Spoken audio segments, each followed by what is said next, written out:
Today's story is Family Reunion by Beautiful Nightmare, aka Charlie Blackmoore. The long and winding road up the side of the snow-covered mountain brings a half smile to the driver's lips. He's been planning this trip for a while now, anxious to finally get a much-needed vacation away from his job. The man is rather excited to be reuniting with his family after so many years of being separated. The last time he can remember them all being underneath the same roof was when his father became ill 10 years ago. The man looks over to his wife.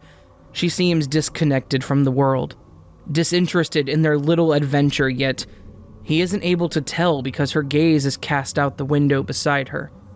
He quickly resumes to looking out the windshield, his way of ensuring that they will reach their destination safely. The car travels further up the mountain. It can be quite a difficult journey, however, it is one that he's happy to make. This should make for an exciting day. Perhaps they might just stay the entire weekend. I'm sure you'll like the rest of them, the man says. There's no doubt in my mind, the woman's monotone voice replies. They're your family, after all. Hey, I know they'll love you too. Yeah. The woman doesn't react when he reaches over and places his hand on hers. She continues to stare out of her window, watching as the mountains blur together, one bland tree after another. She does not act like she is happy to be in the company of her husband. She does not act like she is enjoying their journey thus far. You've barely spoken since we got in the car. He frowns. I'm sorry, babe. I'm just a little nervous, she calmly says. That's understandable, but they're your family now, too. There isn't any reason for you to be nervous. Her bottom lip begins to quiver upon hearing his sweet tone of voice. She knows that he truly cares for her, but hearing him say things that only one other person has ever said to her before, it has stricken a nerve and she has no way of knowing how to handle it. The loss that she has experienced. She never had the opportunity to properly grieve, never had the chance to say her goodbyes, and now she has to pretend that starting this new life is what she wants, when it isn't. This woman has wished for well over a year now that her life would return to the way it was before everything tragic had happened. She wished that time would rewind and different choices would have been made. Alas, she knows that this is her reality, and one that she must accept. She places her right hand upon the side of her stomach as a tear rolls down her cheeks. And this is the life she has to live now, for the unborn. The woman closes her eyes, waiting for darkness to envelope her long enough to withstand this already painfully awkward and silent car ride. She needs an escape from her reality for a little while. The man glances at her from the corner of his eye. The excitement that he had been feeling slowly fades away as he listens to her light and steady breathing. The smile he had not long ago disappeared when he heard the tone in her voice. No enthusiasm. This woman, the one he loved so dearly, has been acting strange the past few months. She barely looks at him, barely talks to him. He doesn't understand the sudden change in her behavior. He doesn't understand why she lacks the compassion that she once had, but he assumes it has to do with her visit to the doctor around the time her mood changed. What exactly is wrong with you? He thinks to himself. A mixture of dark and gray clouds float across the sky, obstructing the sunlight, while beautiful snowflakes begin to fall, landing atop the windshield. The man turns on the wipers, hoping that the sound won't wake his sleeping wife. He's been consumed in dark thoughts for about 2 hours, assessing the situation and trying to find a proper explanation to his wife's unknown ailment. He has yet to find one. His eyes remain focused on the road ahead, glancing to the right occasionally to catch a glimpse of a dirt road. However, it's not the one that he's searching for. Half an hour goes by before he turns off the highway, onto a dirt road which is surrounded by a familiar pattern of trees. His eyes bore into the numbers resting underneath the speedometer. A half mile, 1 mile, 1.5 miles, and then finally, he makes a hard left upon hitting the 2-mile mark. The squealing of the tires against loose rocks startles his wife awake. She sits upright, while rubbing at her tired eyes, bags resting beneath them. The car continues for another mile, before slowing to a stop. The man parks alongside the other cars sitting in the makeshift driveway. The woman hesitantly opens her car door, repeated the action of her husband when a sudden wave of nausea overwhelms her. She sits there for a moment, holding back the bile threatening to slide up her esophagus when she notices a hand extend toward her. She looks up to see her husband standing there, a concerned expression plastered to his face, and quickly places her hand in his. She is stricken with a wave of dizziness, causing her body to sway from side to side and into the warm embrace of her other half, while snow begins to fall much heavier. They stand there for a few moments, each one gripping on to the other until she begins to feel just a little bit better. He gently squeezes her hand, as if to reassure her that everything is all right, that nothing bad is going to happen to her ever again. The woman looks away from her husband when he begins to guide her up the old dirt road. Her gaze is cast upon an old, rickety-looking cabin. The fading brown walls are spotted with black mold, the boards slowly rotting away while the roof has shoddy patchwork to keep it from caving in. The windows on the visible side are boarded up due to being shattered, but the strangest thing about the entire place is the neatly kept wooden shed sitting beside the house. The exterior condition just begs to someone to enter and see the pristine condition that the interior is in. The woman swallows the giant lump in her throat just as her husband's hand is ripped out of hers. She immediately turns to see her husband rolling on the ground and struggling underneath another man. She hears what appears to be laughter, yet she is unable to tell.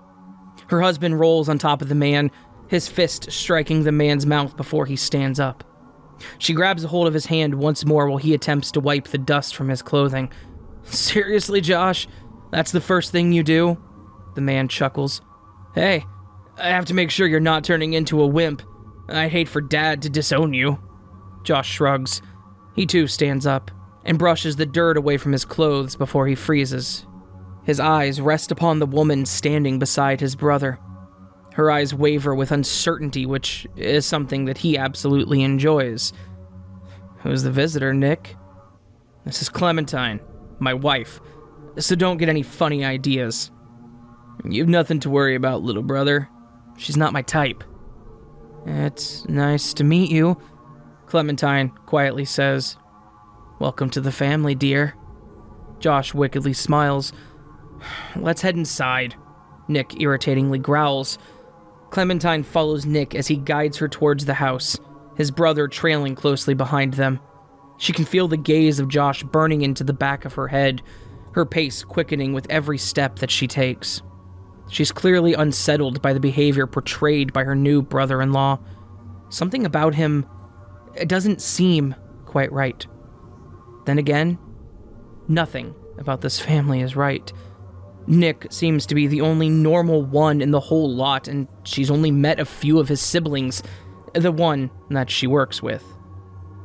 The three of them walk up the stairs to the small wooden porch. Nick holds open the front door for his wife, his left hand touching the small of her back as a way of nudging her inside the house. He lets the door slam on his brother, seemingly agitated by the way Josh had been acting. Nick is fully aware about the job that his brother has, aware about what happens to the women that Josh encounters in his life, and although his job is similar, Nick will be damned if his wife is to become one of those women. Needless to say, Nick would do anything for Clementine, including murdering his own brother if it came to it. Josh is the one to guide the couple down the small hallway into the cabin, the walls stained red in certain places. The texture feels rubbery, almost like leather when Clementine places her hand against it. She quickly pulls her arm back, fear washing over her. Nick glances at his wife when her limbs begin to tremble. She's visibly shaken, and although he may not be able to calm her down at this particular moment, he is hoping that an explanation will help. He opens his mouth, but the voice that comes out is not his. I'm a carpenter by trade, Josh explains. I suppose it isn't the exact way most people would do the job, but it happens to be the way that I prefer. You see, making furniture is a passion of mine. I'm glued to my work, in a sense. Don't scare her more than you already have, dumbass. Another voice says. The three of them turn to a corner at the end of the hallway to see a room full of people. Clementine looks around the room, counting on her fingertips the amount of people. It takes her a few moments. She counts slow, as if to not miss a single person, yet she stops when she finally reaches 15. A family of 15. 13 children and 2 parents. What on earth has she gotten herself into? A wave of relief washes over Clementine when her eyes glance at 3 familiar faces. Tamara, Carson, and Derek all nod their heads at her. She politely waves at them, as if to not offend them because her lack of speech at the moment. These 3 people are Nick's siblings and co-workers at the restaurant. The very restaurant that doomed her fate. She begins to feel a bit more at ease now that she's not a complete stranger to the entire family.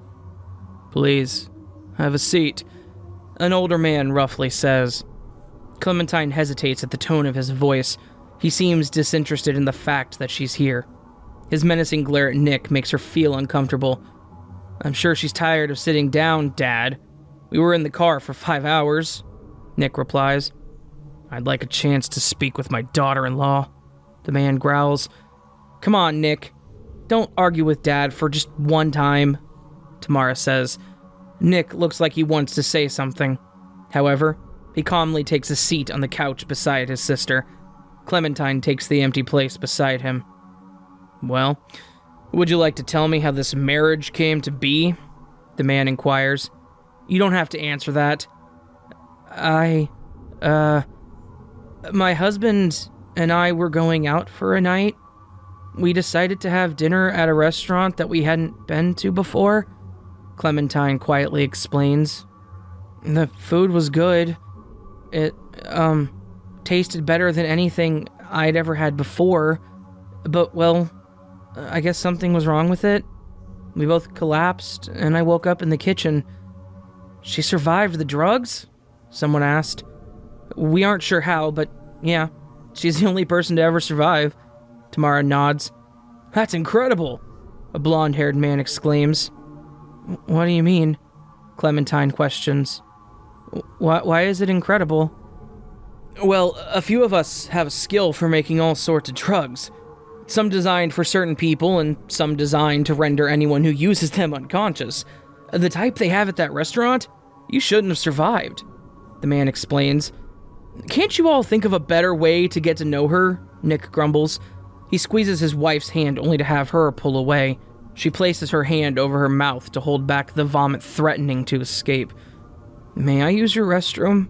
She politely asks. It's just down the hall, Carson points. Are you okay?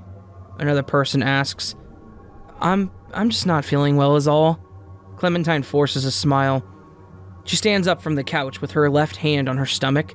The older-looking woman, that has to be her mother-in-law, raises her eyebrows. Clementine averts her gaze to the floor as she scurries out of the living room. She finds her way down the hall that Carson had pointed to. Her hands remain at her sides until the room that resembles a bathroom comes into view. The sleeves of her jacket are pulled over her hands in order for her to not touch the leathery handle as she pulls the door shut behind her. The bile that she had been fighting hard to keep down now slides up her esophagus and lands in the pristine toilet bowl. Clementine shudders upon hearing the disgusting sounds that are filling the room. It's hard to think that such a sweet-looking woman can make such a heinous noise. The back of her hand is wiped across her mouth after her body has nothing left to release. The sickness that made her stomach churn is the result of her ailment that she has yet to tell her husband about. The toilet flushes. She waits for all of it to fade away with the water swirling down the bowl. She pulls the door open, a sigh of relief rushing through her parted lips as she makes her way down the hall once more. The living room is silent. The only person still in the room is her husband. Are you all right? He asks. I'm fine, It doesn't sound like you're fine, honey. Where's your family? She asks. Nick takes his wife's hand gently, pulling her through the rest of the leather-covered house until they reach the back door. He seems to hesitate when he reaches for the handle, like there's something on the other side that he doesn't want either of them to see.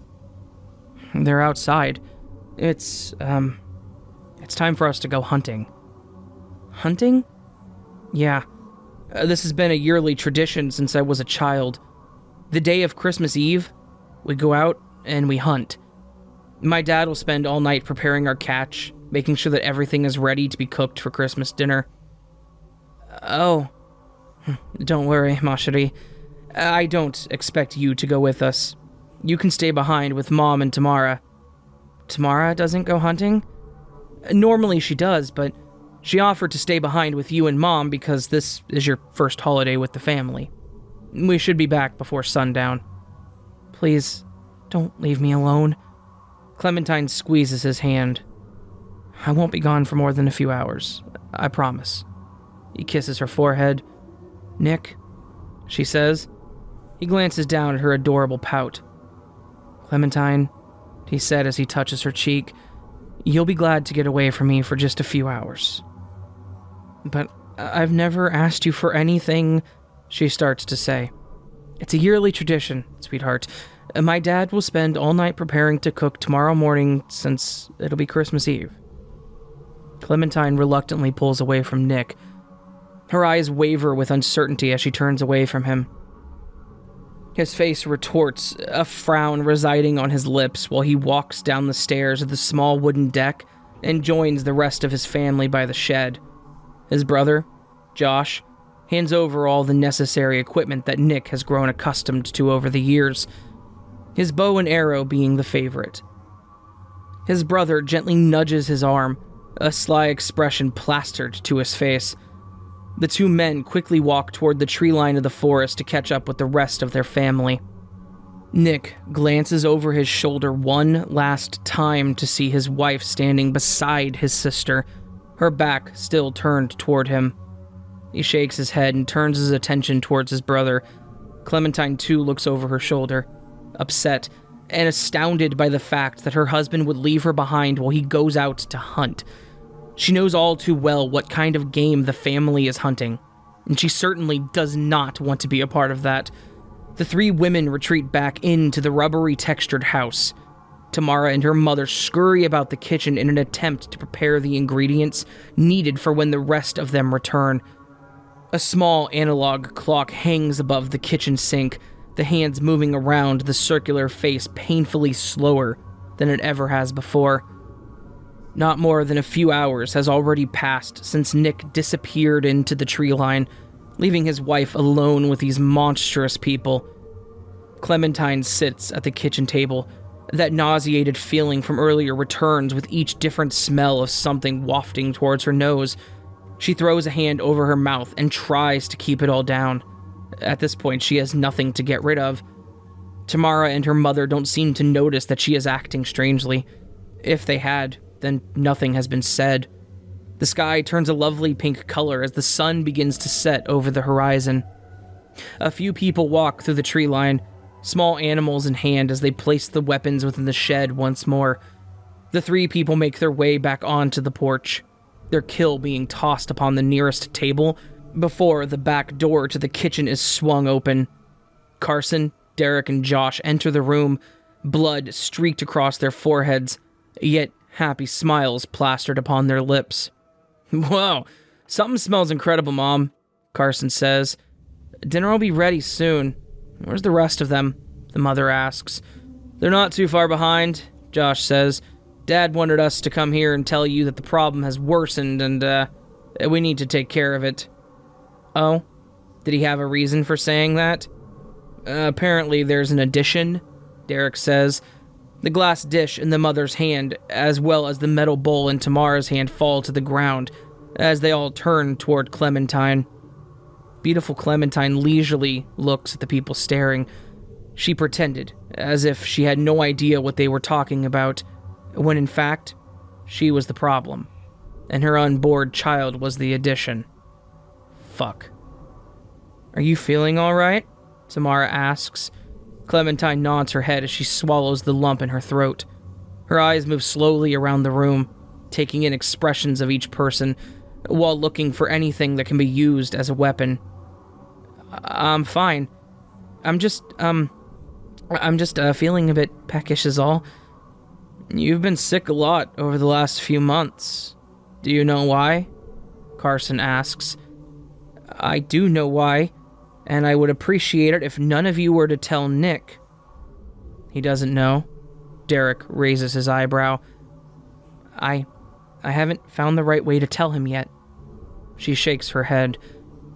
Well, there really isn't any reason for him to know, the mother says. The situation can be handled before he even returns home.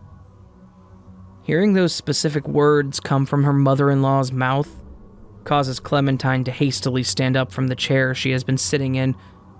The small group of people standing in the kitchen begin to close their distance between themselves and her. But she's already made a plan for the way that she will survive this wicked family that she married into. Carson and Derek were both quite strong, considering the work that they do at the diner. However, Josh seemed to be equally matched in strength. If Josh was truly a carpenter, then he was another obstacle standing in her way of freedom. Clementine tightly grips the handle of the knife that she had swiped a while back. Carson reaches toward his sister-in-law only to have a metal blade pierced through his left hand. He screams in pain, shock consuming him as his eyes widen. He briefly glances at Clementine. Her feet seem to have a mind of their own as she steps backwards. Carson dares to take another step toward her, despite having a knife protruding from his hand. The others, too, take a step forward, and that's when something extraordinarily surprising happens. The knife in Carson's hand is hastily ripped out and plunged deep into the chest by none other than Josh. Clementine watches in pure terror as Derek is swept off of his feet. The metal of a meat tenderizer rapidly pulverizes the nose of his face.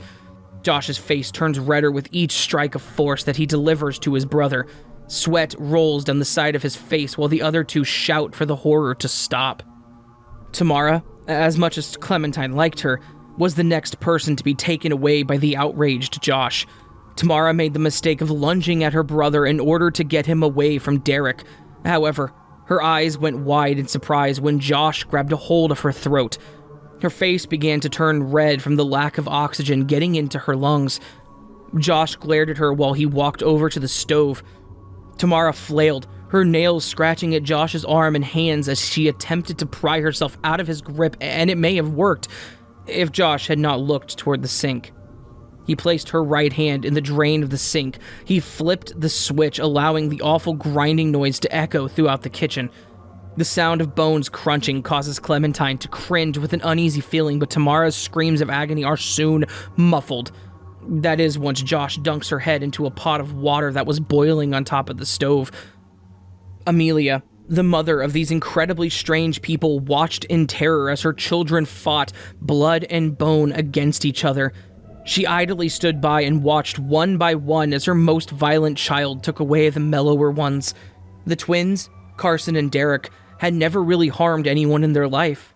Of course, they participated in the family business, but they weren't quite like the others. Tamara, now, she had a good head on her shoulders. She was good at managing things much like her father. She had the mind to keep their family business running, which is exactly the reason why she was one of the smarter ones. Amelia grabs a hold of Clementine's hand, pulls the young woman towards her before placing the blade of the meat cleaver to Clementine's throat. Josh freezes in place, finally being met with an ultimatum. Either he surrenders to the objection of his mother, or he can watch his sister-in-law be killed because of his unwillingness to actually obey. Amelia opens her mouth to speak once she has the attention of her son. However, the only sound that can be heard is gurgling. The spearhead of an arrow enters the nape of her neck and sticks out the front side of her throat. The blade that she was holding crashes onto the hardwood floor at the same time her body does. Clementine spins around in time to see Nick standing there, his left arm pulled all the way back. Crimson liquid is smeared across his face as he lowers his weapon. He stares at his wife, His gaze on her is more intent than it ever has been since the day that they met. Clementine, happier than hell to see her husband, runs over to him, being swallowed up by his muscular embrace. Josh picks up the meat tenderizer that he had previously used to bash in the face of his brother, just as the sound of shouting outside the house sounds. Nick takes his wife's hand in his own before the three of them scurry down the leathery hallway and out the front door. They're met with the last 5 remaining members of the family, each look on their face more menacing than the next. The members of the family are at a standoff. Nick, Clementine, and Josh all stand on the porch to the house, while the others stand there with weapons in hand. Clementine is pushed out of the way when a throwing star whizzes past her head. She falls over the railing upon the forceful push, yet the fight that begins is much more frightful.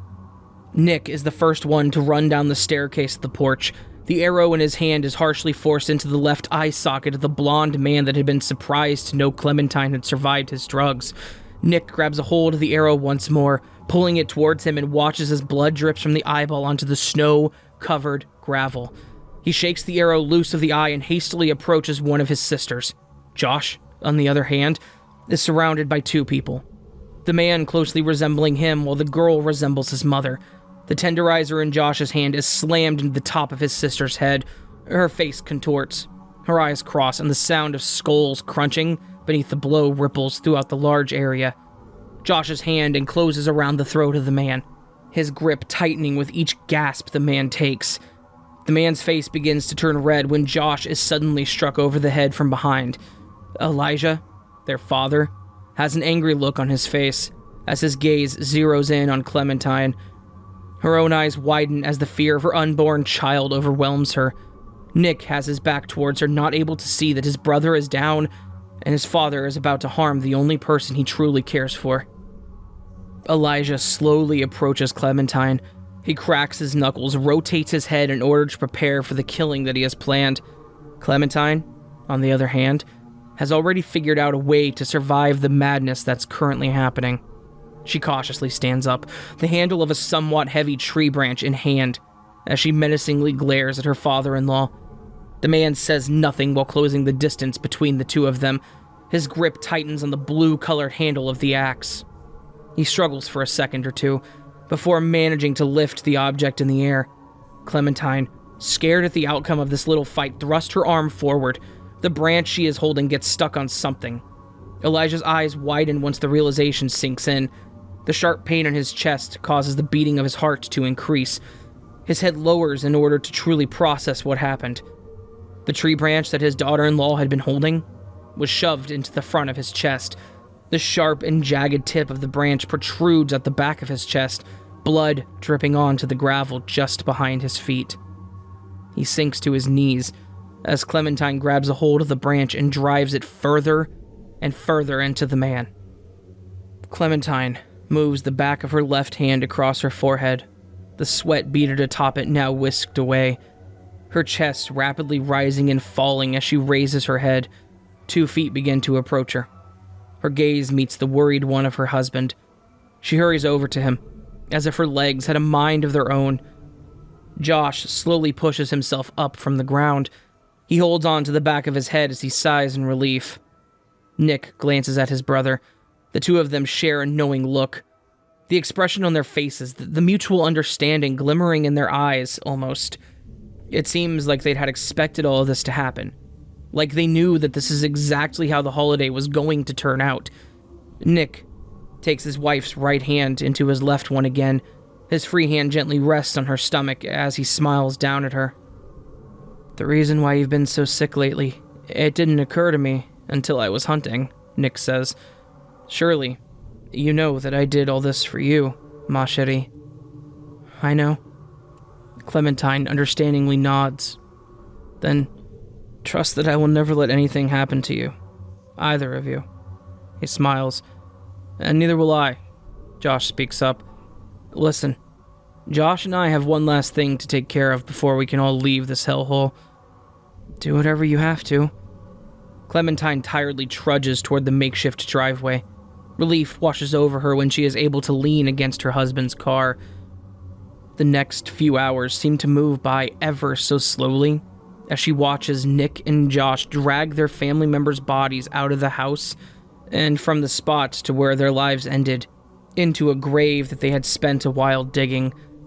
They pour many cans of gasoline into the muddy, snow-covered grave before striking a match. Nick and Josh share one last look of acknowledgement just as Josh tosses the match in. The grave instantly bursts into large flames as they pat each other on the shoulder. They make their way towards the driveway, both men way too tired and too pissed off to think about what may happen next in their lives, but the one thing that they were thankful for was to have each other, even if the rest of the family had to perish. Josh gives Clementine a long hug goodbye, and they part ways with the last member of his family. Clementine is tightly pulled into the embrace of her brave and trustworthy husband once more. Instead of shuddering in disgust upon his touch, she wraps her own arms around his torso and tightly hugs him. She may have been taken away from the life that she once had, but somehow, in some sick and twisted way, this life is better.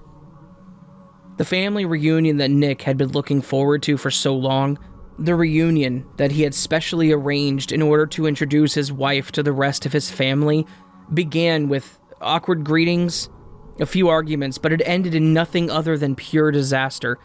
The family reunion had been the only thing that he was truly looking forward to. However, there was a lesson that he had to learn the hard way. It doesn't matter if you have the same blood coursing through your veins as other people do, because that doesn't mean they are truly your family. Family are the people who you surround yourself with, the people who will always be there when you need them the most. Family is the people whom truly care for you no matter what you may have done in life. They will always and unconditionally love you despite any flaws that you may have. Family isn't what you were raised into. Family is precisely what you make of it.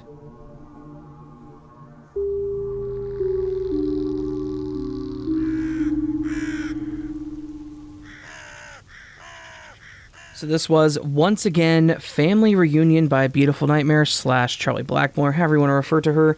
Good friend of the channel. She's had a number of stories on this channel. In fact, if some of this didn't make a whole lot of sense to you, you may not have listened to her previous stories. This story was good, but there were some parts that you kind of have to listen to her other stuff to really get this one down pat. So, I highly recommend going down to the description, clicking the Beautiful Nightmare collection, and watching this videos with her other stories on this channel. Then, a lot more of this will make sense, such as who Josh is, who the family is, what the hunt is about, what the restaurant is about. It's a really cool world that she built here, so I'm glad that I was able to have it all in one place. So yeah.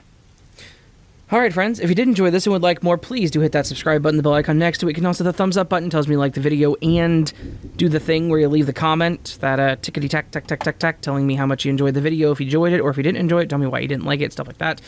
You can also support the channel by following me on social media platforms, or of course, there's always Patreon or memberships. All patrons and members get early access to my content, and depending on the level of, your patron membership, if you join, you might get a cool poster that I designed, or some stickers, or a postcard. Everyone gets a postcard if I can get around to it. Yeah, all cool stuff that I like doing. Anyways, alright, I hope you have a beautiful day, and I hope I will see you on the next video, but until then, sleep well.